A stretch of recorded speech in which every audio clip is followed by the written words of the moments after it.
In this episode, we investigate what poisons could be lurking in our air all over Ireland. We'll see how communities like Aughrim and Clonakilty could have a brighter future by going sustainable. And Tanya will visit one of Ireland's natural frontiers.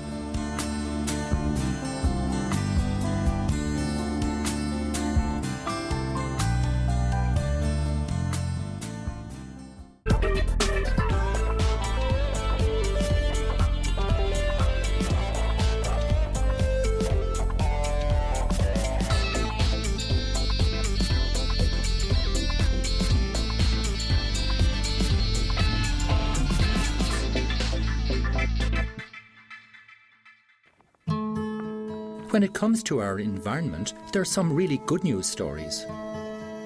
One of them is air quality. In the past decade, we've managed to improve the standards of the air we breathe and reduce some of the most poisonous gases we are emitting.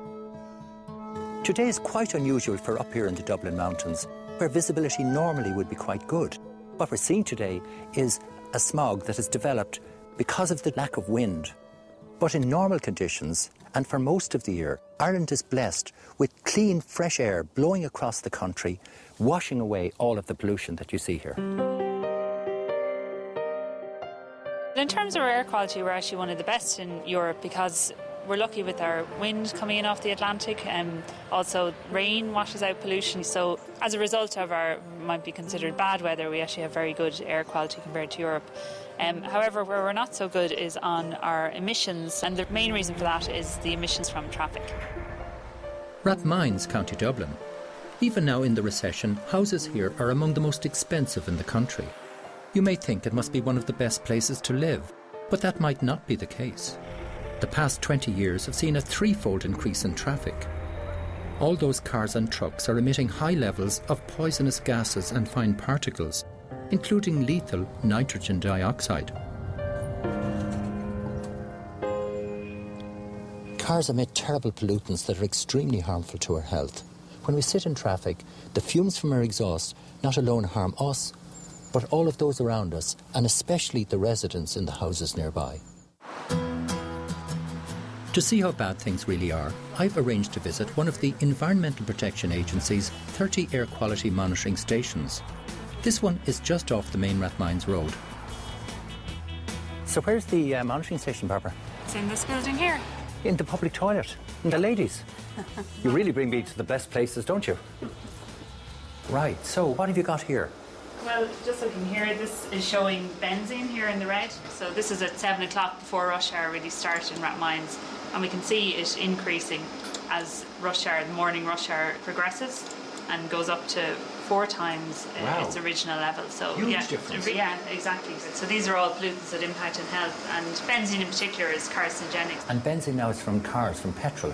Yep, all the pollutants here are mainly from petrol, but for diesel cars, particulates is a different thing, and they can penetrate the lungs and thus impact on health. People living near major roadways, particularly if they're studied over a long period of time, they do seem to have lower life expectancy and poorer quality of life.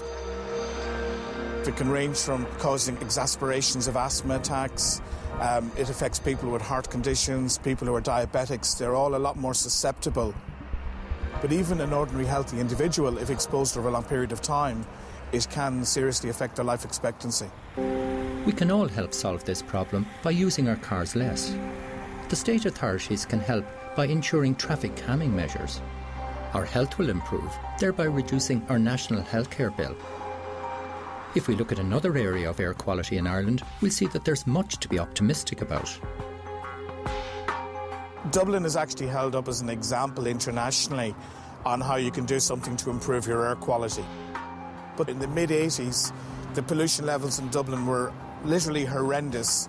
In the 1970s and 80s, smoky or bituminous coal was Ireland's primary source of heat. It caused major health problems as smog, filled with lethal particulates and acidifying gases like sulphur dioxide, descended on our cities and towns. The most deaths that occurred in Dublin on any day in the last 30 years all occurred during the air pollution event in 1982.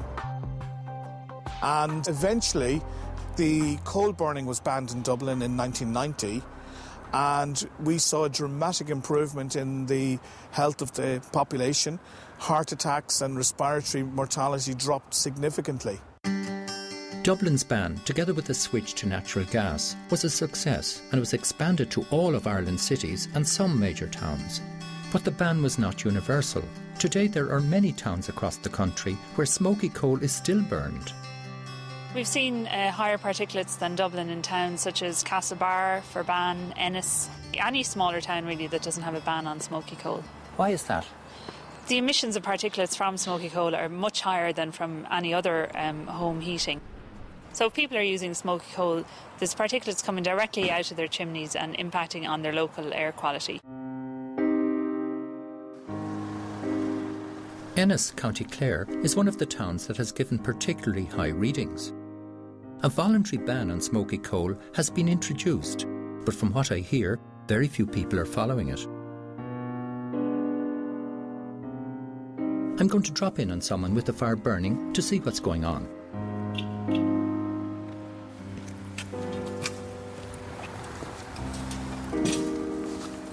Hello, Duncan Stewart's my name. Pleased to meet you. Can I ask you a few questions? I see you're burning, you've got a fire here. Yes. Is this your only source of heat? That's my only source of heat in the house. So what are you burning, sir? What fuel? I'm burning coal. Coal, yeah, Coal at right. home. And what type of coal is it, by the way? Is it the smokeless? No, it's just the normal coal. Right, and why would you use the ordinary coal? What's special about Well, it's that? cheaper for me. Right. The smokeless is dearer, Right. which I can't afford to.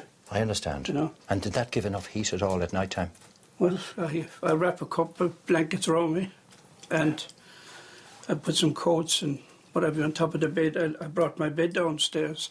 I had to because it was too cold upstairs. Right, I understand, yeah. So, Well, you know, when you have an open fire like this, it obviously the heat doesn't last very long. no, and that fire goes out now. And I'm in there in that bed. I was like an iceberg here in this house. I understand. I've applied several times, but I don't seem to be getting anywhere. And there's no radiators, no nothing. That's all that's in this. And I'm not the same person. There's other people in the same boat. Yeah, So, but at the moment, every 10 euros you spend on that coal, yes, because it's an open fire, yeah. 8 euros goes up the chimney, into the sky. And if you had a wood-burning stove now, it would be very different. I suppose it would be, you know, but trying to afford it, it's an awful lot of money. Despite the initial cost, a stove would answer Searle's needs perfectly. It would heat most of the house and be 4 times more efficient and therefore much cheaper to run. It would also lower the emissions dramatically. Do you find in the winter here that the air quality outside could be bad? You'd have a job to walk up that hill with the fumes that's coming off the chimneys, the smoke that's coming off the chimneys. It takes your breath away. Obviously, all of this coal is doing damaging to everybody's health. Well, I can sense it in my chest. I can, you know, you can hear it in the way I'm speaking to you. And, well, that's it. You have to keep yourself warm somehow. 300,000 people die each year in Europe from bad air quality, and the EU is about to introduce fines for air pollution. It's obvious that the coal ban should be introduced across the nation. But to make it really work for people like Cyril, we need a mechanism that makes efficient burners like stoves and Irish renewable fuels more cost-effective than dirty, polluting, carbon-intensive coal. This will keep the money circulating in our local economies, create more jobs, and give us a cleaner, better environment to live in.